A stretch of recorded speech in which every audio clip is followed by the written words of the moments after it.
Picture this, a hushed, eerily quiet landscape. We're looking out over the absolute ruins of a city that has been completely obliterated. The air is thick with falling ash, the sky above is literally burning, and there are zero life signs left. None. Well, except for one. There's a lone human soldier. He doesn't have a weapon, no helmet, no armor. He's just sitting there calmly beside a makeshift fire in the wreckage, drinking a cup of coffee. It's a hauntingly melancholic image, right? And it perfectly sets the stage for a story that fundamentally flips everything we think we know about interstellar warfare. Welcome to today's Explainer, where we're diving into the unyielding awakening of the other half. So, there is drinking his coffee in the ashes, and then the silence breaks. A coalition strike team instantly surrounds this lone man, weapons raised, targets locked. They're fully expecting the unpredictable, violent, dangerous human they've read about in all their military briefings. But the human? He doesn't flinch. He doesn't panic. He just takes a sip of his coffee. The alien commander steps forward, fully braced for a fight, and tells him he's surrounded. And the human just responds, "Yeah, seems to happen a lot lately." What's so fascinating here is the sheer exhaustion in his response. It completely derails the alien commander's expectations. He's not met with some fierce warrior. He's met with a quiet, incredibly tired man. You've got to understand the massive disconnect happening right here in the ash. The alien commander looks around at these towering, blackened skeletons of buildings. The human defenses have been crushed, whole districts are literally reduced to dust. The sheer cost of this devastation is unimaginable. So, the commander naturally assumes they've won the war. He demands to know where the other humans are. The soldier just stares into the fire and softly answers, "Gone." To the alien, this means total defeat. It means the battle is definitively over. Looking at a man with no fear, no anger, just utter exhaustion amidst an obliterated world, the commander suggests the only logical next step to him: surrender. And that is exactly when the narrative takes a really chilling turn. The human actually laughs. It's not a loud, mocking laugh, but a deeply tired one. He looks up at the commander and asks, "You still think this war is about me surviving?" That single sentence is a game changer. It points out the fundamental flaw in the alien commander's entire understanding of the conflict. You see, the coalition has been fighting a standard war of attrition, a war of survival. But humanity? Humanity has been playing an entirely different game from day one. Suddenly, the quiet of that campfire is shattered. Alarms erupt through the coalition communications channels. Absolute panic floods the airwaves. Unknown human fleets detected, defense lines breached. And it isn't just one localized attack either. Across the entire galaxy, civilian systems begin collapsing simultaneously. We're talking communication relays going totally dark, power grids shutting down, navigation networks failing, defense satellites completely blinded. It's impossible. Instant chaos, striking everywhere at once without a single warning shot being fired from a warship. While the alien commander is basically freezing in horror, the human calmly finishes his coffee. The commander demands to know what he did, and the human smiles. He points out that the aliens spent the whole war hunting soldiers, but the soldiers, they were never the real threat. The real threat was the sleeper cells, the engineers, the workers, the refugees. The very people the coalition completely ignored just because they weren't wearing uniforms. It wasn't some sudden military attack. It was a deliberate, synchronized sabotage orchestrated by the most ordinary people, and it had been planned for years. So this is the crucial point, the central misunderstanding of the whole conflict. In the alien doctrine, war and ordinary life are strictly separated. Soldiers fight the wars, citizens just try to survive them. It's a clean, logical division. But the human doctrine, for humans, everyone fights. When the existential threat arrived, everyday people just abandoned their normal lives.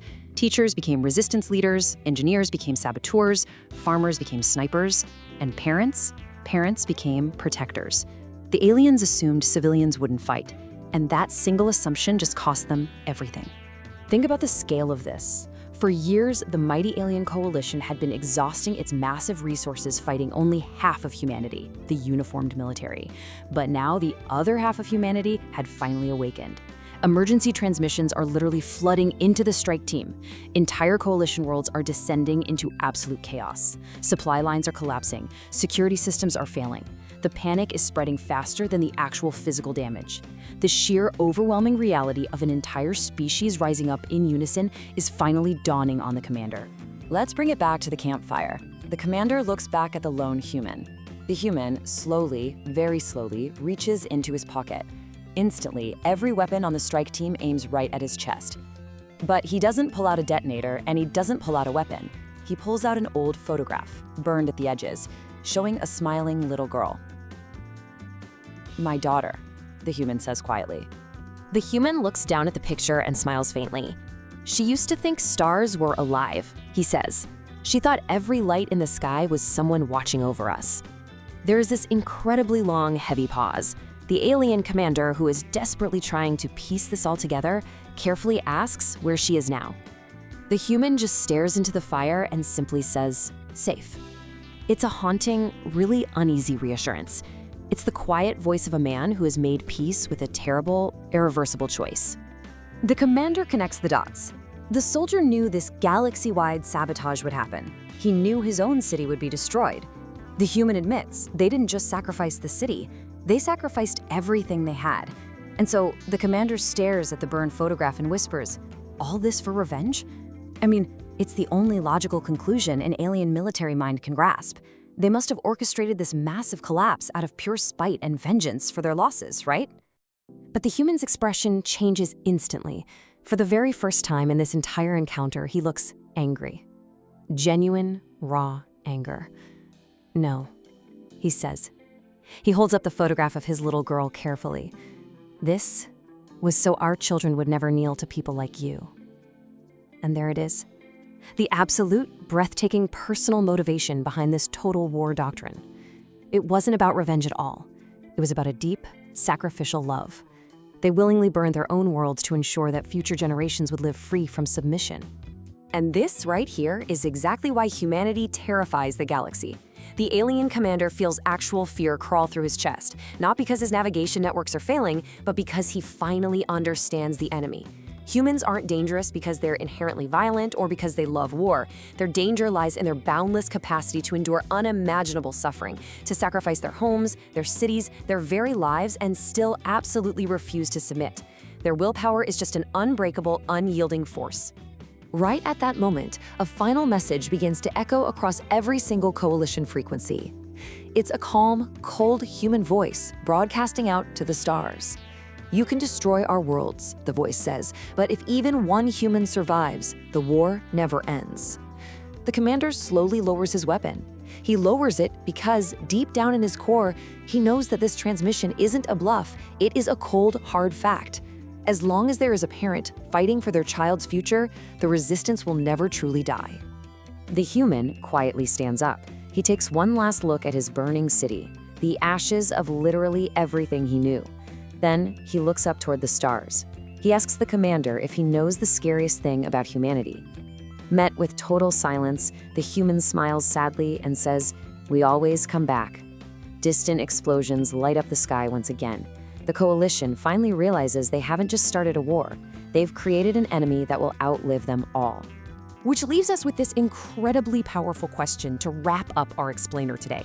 What does it mean to fight an enemy whose love for their children makes them willing to sacrifice absolutely everything? It's a terrifying and awe-inspiring thought. It's not about lasers or spaceships, it's about the unbreakable willpower of human love and the extreme lengths we'll go to protect our future. I really want you to think about that the next time you look up at the stars. Thanks so much for joining me for this deep dive, and as always, keep asking the big questions.